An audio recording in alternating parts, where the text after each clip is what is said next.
Okay, let's dive right into this explainer. Today we're taking a deep look at the source material surrounding what is absolutely, without a doubt, the ultimate historical manhunt. We're talking about the Zodiac Killer. There is just something deeply unsettling about a puzzle that flat out refuses to be solved. So we're going to unpack the entire architecture of America's most elusive mystery. We'll look at the data, the timeline, and the highly specific methodologies of the investigation to really understand how this case turned into an absolute legend. Let's get into it. To really grasp the sheer terror of this mystery, we have to start by looking straight at the psychological warfare this person waged. The perpetrator didn't just want to commit terrible acts, right? They wanted an audience, a captive one. The quote, "I demand my words be published on the front pages," tells you everything you need to know. This wasn't just physical violence. It was a carefully calculated, totally terrifying campaign of mental manipulation. They mocked the police, they threatened the public, and they literally demanded that their taunts be printed for everyone to see over their morning coffee. Which leads us directly into the heart of our armchair investigation today. How does a killer just vanish without a single trace? Obviously, in an era before digital surveillance, long before DNA profiling, and before modern forensic databases, the avenues for escape were vastly different. But to vanish entirely, while simultaneously keeping up this highly public, deeply arrogant dialogue with the media and law enforcement, well, that requires a very specific convergence of cunning, luck, and jurisdictional chaos. Part 1. America's most elusive mystery. Part 2. A trail of terror. Throughout the 1960s and 70s, confined attacks basically paralyzed residents across California, and the span of time here is crucial. This wasn't a single isolated incident. We're talking about a sustained period of terror spanning across entirely different jurisdictions. Now, the late 60s and early 70s were already a time of massive cultural upheaval, right? But somehow, a single unidentified figure was able to inject this profound sense of paranoia into the everyday, totally normal lives of citizens for years. Now, there is a totally terrifying discrepancy in the data when we actually weigh the realities of the case. On one hand, we have a tragic, concrete number of confirmed victims linked definitively by forensic evidence and the killer's modus operandi. But on the other hand, the killer routinely claimed a vastly higher body count in those communications, leaving this massive, haunting gap. So it really begs the question, was the killer just inflating their numbers to amplify the terror? Or are there dozens of cold cases out there in California that truly belong to them? Part 3. Ciphers and 20 letters. So, the physical trail eventually went cold, but the psychological terror? That escalated to a very specific, totally bizarre medium. Ciphers. Basically, a cipher is just a secret way of writing. It's a code where letters or symbols are substituted or rearranged using a specific key. But in the context of this criminal investigation, you have to understand, these weren't just puzzles, they were literally weapons. The killer was basically saying, "Hey, I have the answers, and I am daring you to figure them out."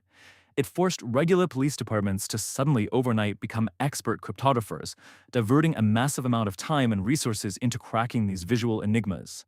So let's actually walk step by step through the exact process these cryptographers used to painstakingly decode these intricate puzzles. First up, they had to map the frequency of the symbols. In English, certain letters like E and T appear way more often than others, right?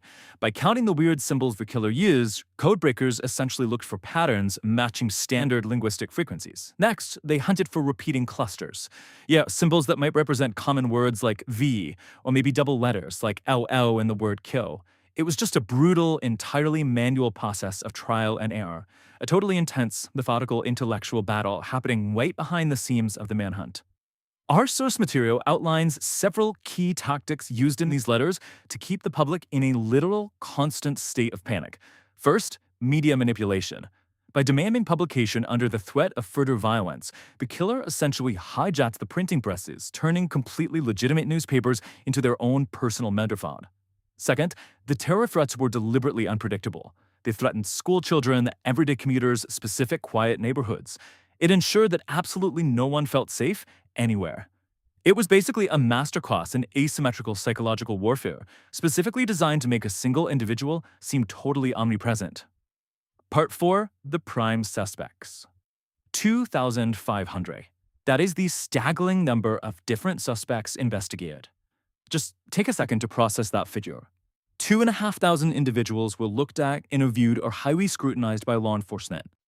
It honestly speaks to both the sheer desperation of the authorities to close the case and the incredibly wide net that had to be cast when all you're relying on are sketches, vague descriptions, and circumstantial evidence. Literally every eccentric neighbor or disgruntled coworker was potentially the most wanted person in America. Investigators did look very closely at two main archetypes. For one suspect, these circumstantial profiles seemed to align perfectly. I mean, they would identify areas, had the right kind of background, and exhibited incredibly compelling behavior. But then, another suspect offered tantalizingly close physical descriptions and potential handwriting matches to the actual evidence gathered from the crime scenes. Look, we aren't here to play judge and jury, we are just explaining the investigation based on the source data. And this frustrating duality shows exactly why the police were so deeply divided. Both profiles offered incredibly compelling puzzle pieces, but neither one completed the whole picture. And this is where the investigation hit its most agonizing dead ends. A fingerprint here wouldn't quite match, a handwriting analysis over there would be deemed inconclusive. Alibis held up just enough to prevent a formal arrest. Remember, this was decades before DNA sequencing could provide definitive, undeniable proof, so the investigators were dealing in the very murky waters of probability and circumstance. And as we know, in the justice system, close simply isn't enough to secure a conviction, which left detectives perpetually empty-handed. Part 5. An enduring enigma. So why does this particular manhunt, above all others, remain so permanently etched in our cultural zeitgeist? Well, it's the combination of the terrifyingly random nature of the attacks, the interactive, puzzle-like taunting of the police, and the ultimate failure of the system to provide any real closure. Humans are naturally wired to seek resolution, right? When a story lacks an ending, our brains just absolutely refuse to let it go. This case has basically become the ultimate open-source investigation. It's inspired endless books, movies, and a vibrant, dedicated community of amateur sleuths who are still, to this very day, trying to crack the remaining codes and unearth new evidence. It transcends true crime. It has essentially become a modern American myth. As we wrap up this explainer, I want to leave you with a haunting question to think about.